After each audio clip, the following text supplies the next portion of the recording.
Bonjour à toutes et à tous, bienvenue à la conférence sur la question de la ville intelligente et les démonstrateurs. Et on a le plaisir d'accueillir Jean-Marc Charlemagne, qui a été directeur de l'eau aux Eaux du Nord. Bienvenue Jean-Marc. Et Michel Constant de la société Dalkia et Afi Benyayad, qui est chargé de mission auprès de la directrice générale de l'île Métropole Habitat. Bonjour et bienvenue. Donc, le sujet qu'on a aujourd'hui, c'est pourquoi il faut avoir un démonstrateur pour la ville intelligente. Et c'est quoi un démonstrateur? C'est les deux questions. Tout à l'heure, on a eu une conférence sur la ville du futur. On a fait des projections, voir la ville du futur, comment elle va être. Et on a parlé de la ville intelligente. La question qui se pose, c'est comment installer, comment déployer le concept de la ville intelligente. Et du fait que c'est un concept qui reste assez récent, assez complexe. Il faudra passer par un démonstrateur, ça veut dire installer ce concept sur un territoire plus réduit pour apprendre, voir comment ça marche, et partager les connaissances entre les différents acteurs. C'est bien ça qu'on va aborder. Et on a travaillé pratiquement tous ensemble depuis 4-5 ans à peu près maintenant, et c'est la question qu'on se posait il y a 5 ans. On disait, on voulait partir sur un projet de ville intelligente, et à l'époque, on ne savait pas trop ce que ça veut dire. Qu'est-ce que ça veut dire ce concept de ville intelligente?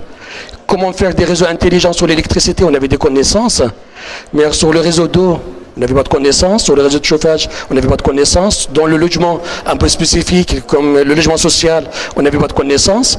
Donc, ce qu'on avait dit pour apprendre, ça serait bien de passer par des démonstrateurs, c'est de les appliquer sur du terrain, mettre les capteurs, récupérer les données, essayer de croiser les données.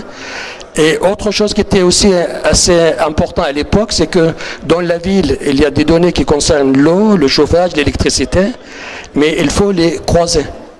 Il faut les croiser. Pour les croiser aussi, on a besoin aussi de passer sur un terrain où on pouvait accéder à ces informations. C'est comme ça le projet Sunrise a démarré. Il a démarré avec cet esprit. Sur un territoire, on va pouvoir équiper, instrumenter tous les réseaux, le logement, aussi voir les interactions qu'on a avec les usagers. Voilà un peu l'esprit. Depuis 4 ans maintenant, ou 4 ans après, on a pas mal avancé. Ces réseaux sont vraiment instrumentés maintenant. Il y a beaucoup de données qu'on a récupérées, il y a beaucoup d'analyses de données, et tout ça, ça a été partagé avec des partenaires, et certains de ces partenaires sont là. On va commencer par Jean-Marc, qui a été à l'origine, dès le début du projet Sunrise, sur la question de l'eau. Est-ce que tu peux raconter l'histoire, comment ça a commencé, un peu de retour sur ce que tu en penses, vers quoi on va aller, est-ce que ce démonstrateur a servi à quelque chose et comment elle a servi à un opérateur d'eau? Merci Issam. Il y a beaucoup de questions dans ce que vient de me dire Issam. Donc, comme d'habitude, dans les interventions qu'on fait avec Issam, il pose les questions, je fais mes réponses. Je veux dire, je vais prendre le problème un peu à ma manière. Bien évidemment, je veux dire quand même un petit mot sur le démonstrateur de Sunrise. À minima, ce démonstrateur, il a démontré qu'on pouvait réussir des choses ensemble et on arrivait à construire véritablement le début d'un réseau intelligent sur l'île 1. C'est encore et ce sera une grande aventure. C'est d'abord une aventure entre les personnes qui sont là et qui travaillent sur les démonstrateurs, mais c'est aussi une aventure technique et une aventure maintenant devant nous pour les étudiants. Alors, pourquoi faut-il faire un démonstrateur et pourquoi le retraité que je suis, qui travaillait dans un groupe important en France qui s'appelle Suez, représenté dans le Nord par Eau du Nord, s'est-il intéressé, a-t-il participé à ce démonstrateur?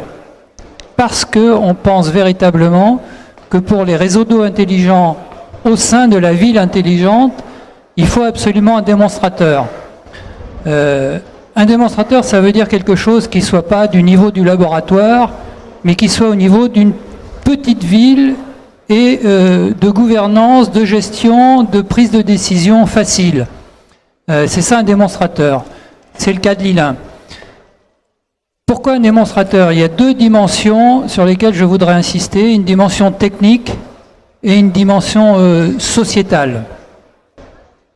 Avant de faire la ville intelligente, quand on travaille dans la distribution d'eau, dans la gestion des services d'eau, on a fait l'usine d'eau intelligente.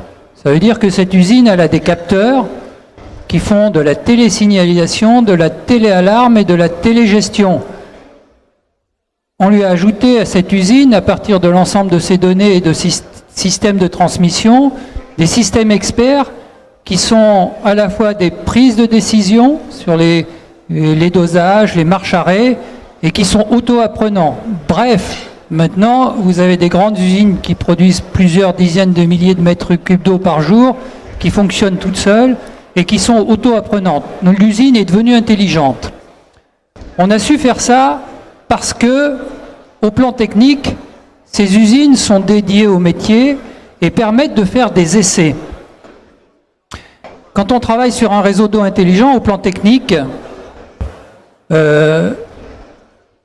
tous les essais qu'on va faire sur les capteurs, ils ne seront plus à l'intérieur du service des eaux, dans un milieu protégé, ils seront à l'extérieur, dans la rue, chez les gens. Il est exclu de faire ça de manière grande échelle sur l'ensemble des services d'eau en France. Il est exclu de faire ça, même de manière un peu isolée, sur les voiries, sans gêner les autres concessionnaires, sans gêner la circulation. Bref, on est dans un milieu complètement extérieur. Et il faut être capable de trouver un endroit où on peut mener ce genre d'expérience pour arriver à faire progresser la technique.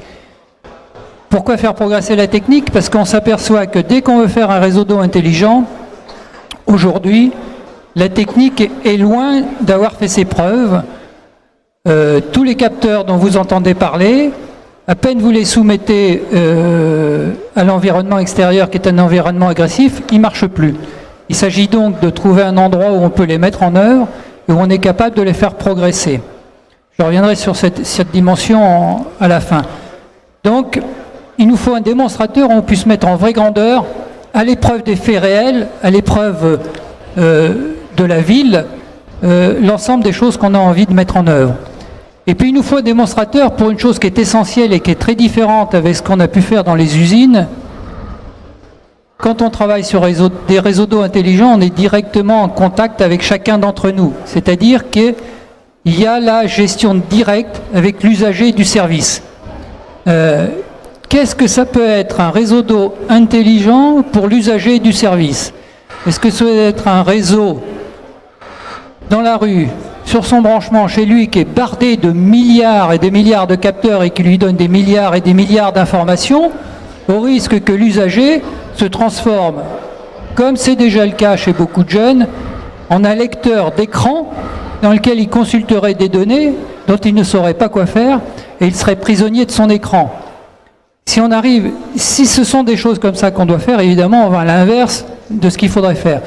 Donc, pour construire le réseau intelligent, il faut véritablement le faire avec ceux pour qui c'est destiné, avec ceux pour qui ce sera utile, avec ceux qui modifieront les usages. C'est-à-dire chacun d'entre nous dans l'usage qu'on fait de l'eau du robinet, que ce soit en termes de boisson, de confort, de nettoyage.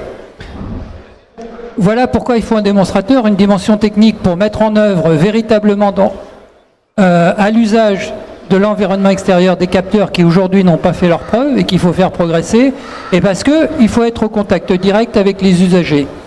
Et pourquoi un démonstrateur avec le milieu universitaire?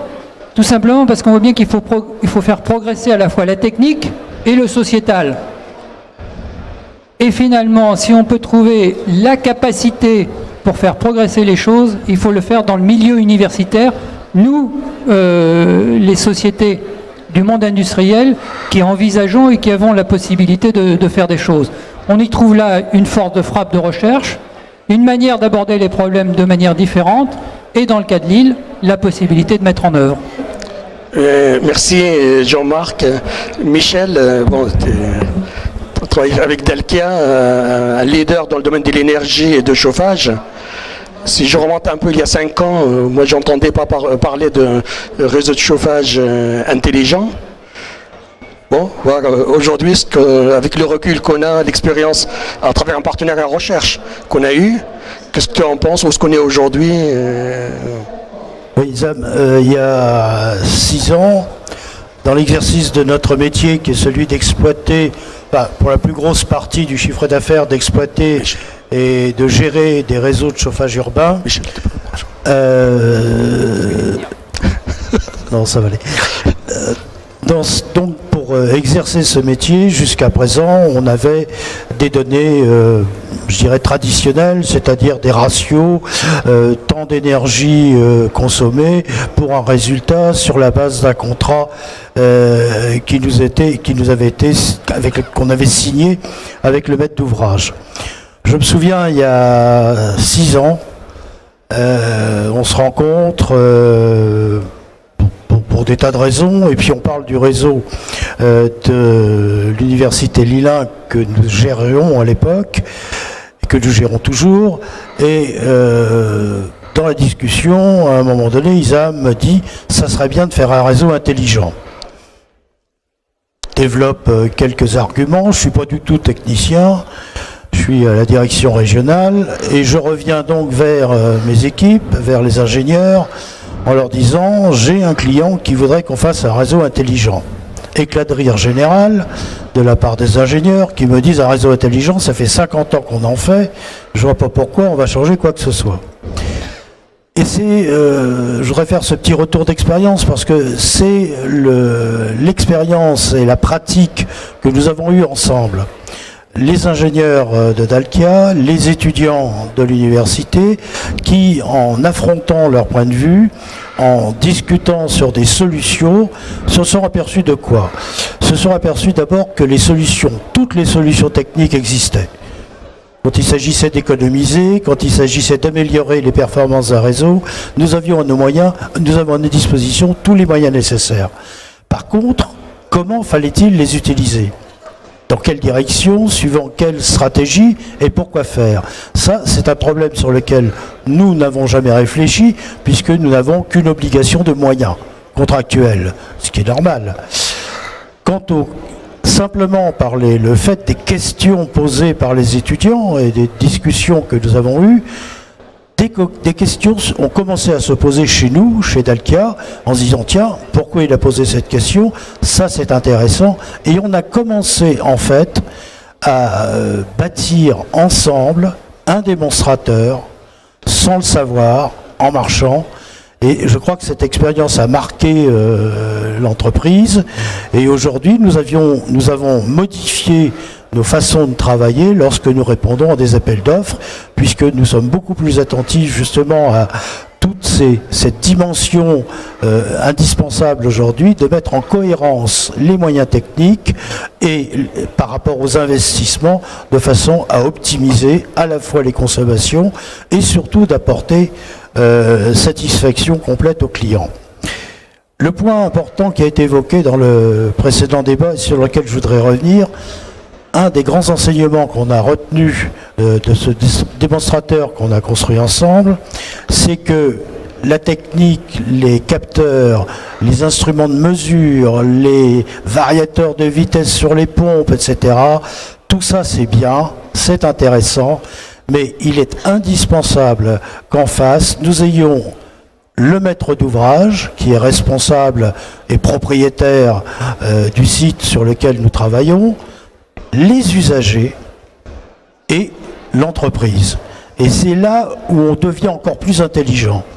Il est évident que, pour prendre un exemple très concret, c'est pas la même chose de chauffer un amphithéâtre de 400 places lorsqu'il y a 10 personnes ou lorsqu'il y en a 350.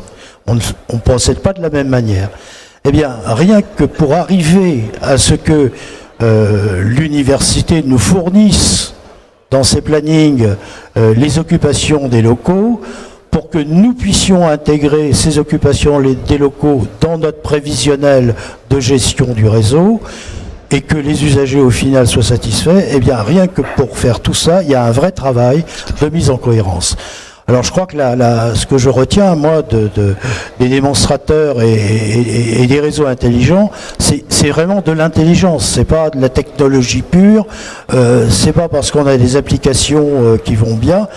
ce ne sont et ce ne doivent être que des outils à la disposition d'une intelligence vers un projet à réaliser ensemble. Merci Michel. Afif, si tu peux prendre le... on va parler de logement social. En France, on est à peu près pas loin de 5 millions d'unités au logement social. Donc voilà, c'est un parc énorme avec des enjeux, bien sûr, de confort, d'énergie et également sociétaux. Donc si on peut revenir un peu sur ce concept, qu'est-ce que c'est ce concept de logement social intelligent, et aussi c'est le retour d'expérience aujourd'hui, parce qu'il y a eu un travail aussi sur un démonstrateur pour le logement social. Qu'est-ce qu'on a appris à travers ce démonstrateur?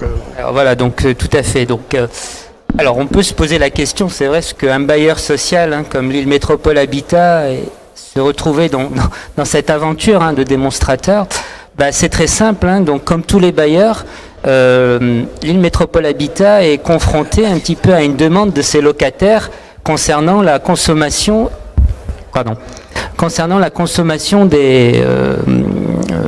du chauffage, concernant la consommation des postes d'eau, d'électricité, etc. Et jusqu'à présent, nous étions un petit peu démunis en termes d'argumentaire, parce que quand les locataires reçoivent ce qu'on appelle leur régularisation de charges, d'année en année, le coût de l'énergie augmente, le coût des prestations augmente, donc on n'avait pas trop d'informations uniquement sur ces paramètres. La seule inconnue que l'on avait, c'était le comportement des locataires.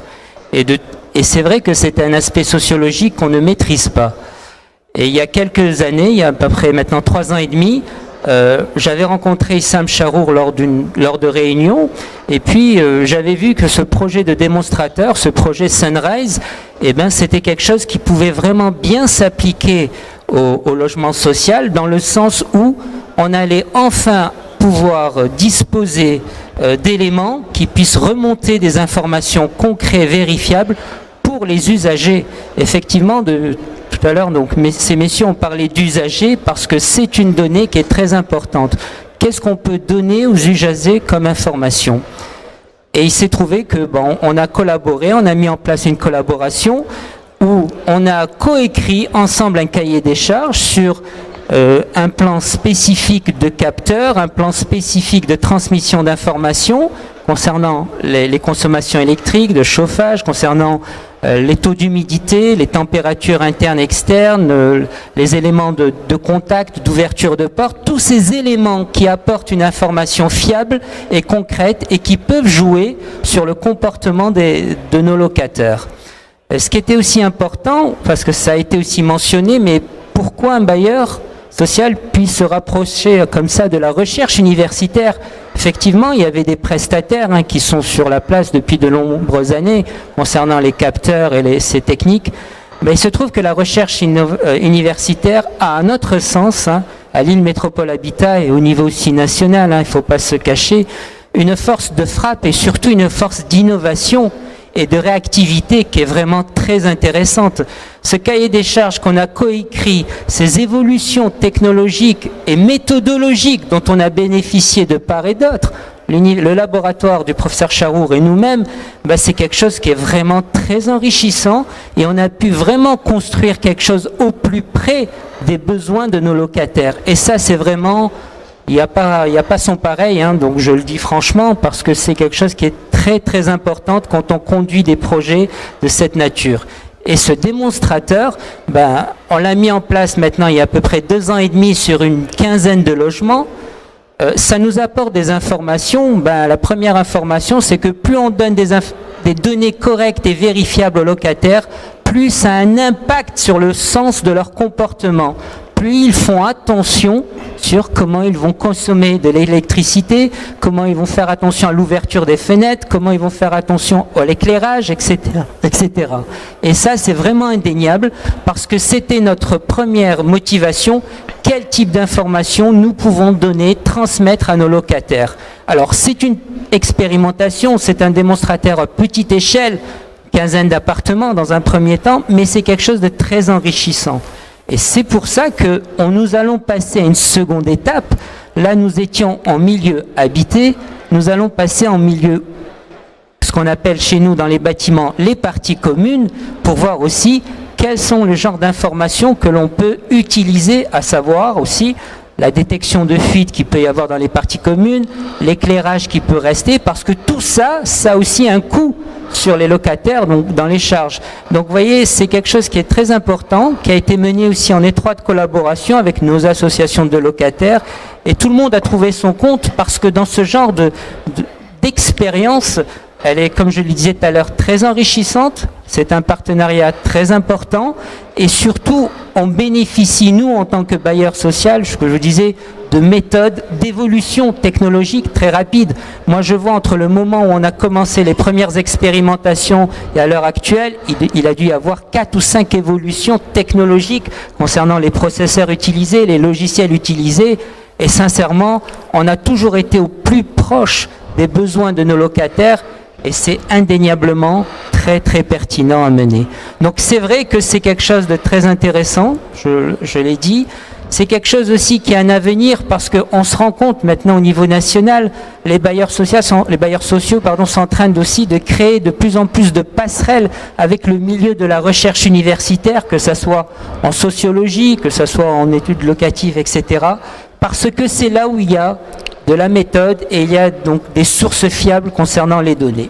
Voilà les quelques mots que je peux dire donc là-dessus. Merci Afif. Pour prendre une ou deux questions du public, si vous avez des questions. Pas de questions? De toute façon, on reste ici, donc il y a des questions, des discussions, voilà, juste après. Merci pour votre attention, merci à vous, et on se voit dans une dizaine de minutes pour parler du BIM et du bâtiment intelligent. Merci.